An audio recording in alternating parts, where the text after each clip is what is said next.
What is going on, guys? Welcome back to another video. Now, I know this video is gonna look a little bit different right here. I'm actually using my iPhone this time. With my content, I definitely want to keep changing it up, and I'm just trying out new things. So instead of recording from the usual webcam that I have with the Brio Logitech, we are gonna be doing it with the iPhone. Yes, I know it's not Samsung. I am sorry, guys. I'm a simple guy. But we're gonna do a quick video today. We're gonna be talking about the PML LMG that came in with Season 5, and I'm gonna tell you straight off the bat, it's not good. It's not good. But if you do want to nerd out with me, as usual with Call of Duty, I am going to be doing a breakdown of the weapon itself, why it's a bad gun, and why generally I don't want you to waste your time to actually unlock this in the battle pass and try to unlock this weapon, because it's honestly not worth it. But in my personal opinion, guys, even though LMGs are supposed to dominate at longer ranges, such as using it on the big BR or on the bigger maps in multiplayer, over the years, if you've noticed, a lot of the LMGs have been falling behind. I think only in like maybe the first 1 or 2 seasons of MW3, we saw maybe 1 or 2 LMGs that kind of stood its ground. But majority of the time, we saw the LMGs reign during the Vanguard seasons. We saw the LMG. We had a lot of fun with the LMGs on MW19, right? We had the Fennec, we had the Saw.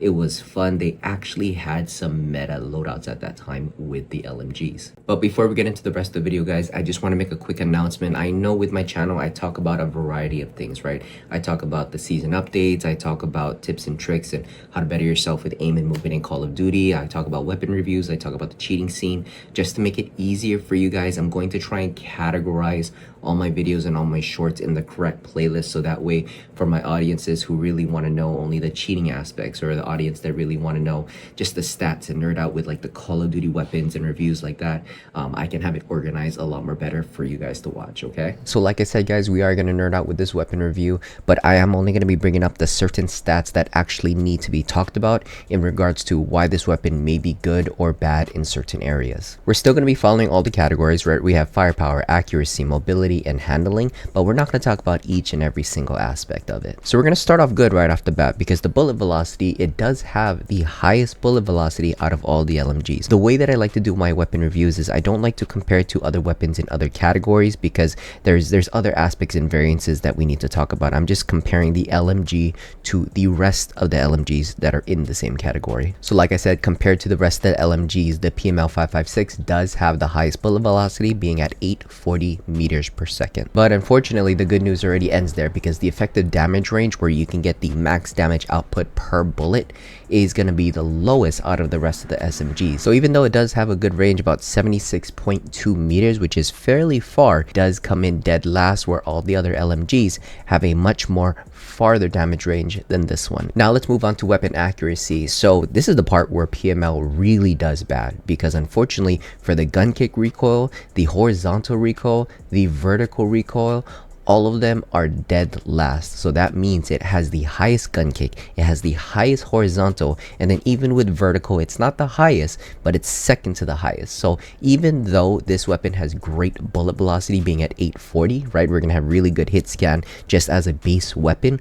What's the point if it's going to be a lot more harder to land your shots at that distance? I do want to skip the mobility aspect to it, because in regards to mobility, like the move speed, sprint speed, ADS speed, they're very similar to the rest of the LMGs. I mean, we're talking about maybe a 0.2 to a 0.4 meters a second difference. Those variances are not going to make or break the weapon on if it's better than the other LMGs or not, in my opinion. Now moving on to handling, this is the second thing that the PML 5.56 is good for. It does have the fastest ADS speed, but we're going back to horizontal control, vertical, overall recoil control. The weapon sucks at. What's the point of having highest bullet velocity for good hit scan? What's the point of being able to aim down sight faster than the rest of the LMGs if you are not going to have that good recoil control compared to what the other ones already have as a base weapon? And unfortunately, because the ADS comes in first place, you know, they like to balance out their weapons. The sprint to fire speed comes in at 237 milliseconds, which is going to be third place. And then we're moving to the last one, which is the time to kill. It's at 676 milliseconds at 42 meters. And this is the reason why I don't like to compare it to the other categories, because when you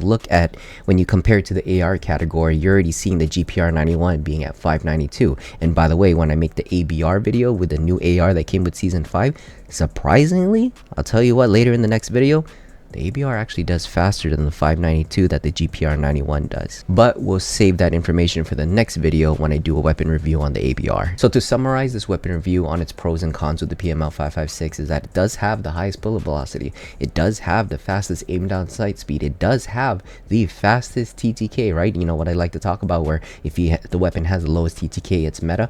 Well, because of how bad the recoil control is, or the recoil kick on this weapon, it's kind of like, what's the point of being able to hit that TTK if you can't actually hit it because your gun is shaking so much? Maybe to a very skilled player who knows how to master recoil control, this is probably going to work for him, and more likely in a big BR setting, because this gun will accelerate at long ranges, but it's gonna lose in those SMG and AR battles. But if we're talking about the casual player, the player that's gonna be going on once or twice a week for a couple of hours, in my recommendation, if you are that player, do not waste your time trying to level up the PML 5.56. It's not gonna do you any good. And if you did want to see this Google Sheet, guys, I'm gonna be leaving the link to this Google Sheet in the description below.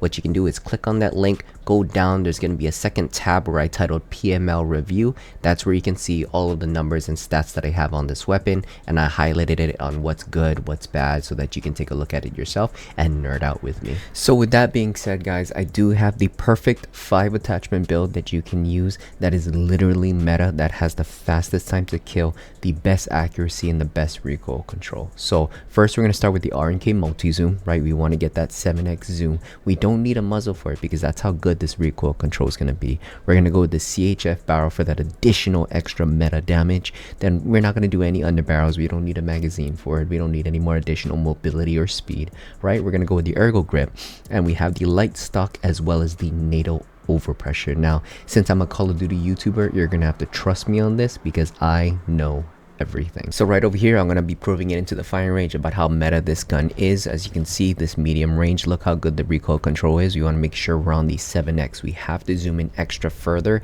to get that extra aim assist lock and then that extra control that I talked about. Ready? Are you guys ready? Let's go.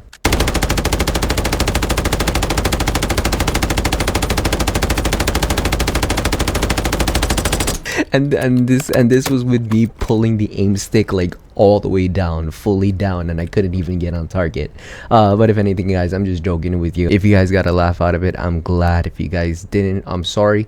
This is YouTube. We need to add some fillers here and there, okay? But if anything, that is all that I have to say for this weapon review. There really isn't much more that I could say about this weapon. It's nothing crazy. But if you did enjoy the video, guys, please drop a like on the video. It helps it tremendously to get in front of more viewers. And if you like to nerd out with Call of Duty like me, drop a sub to the channel. Stick around for the next video. I'd love to have you around, okay? As always, stay pure, stay noble, and hashtag bring back honest gaming. Later, guys.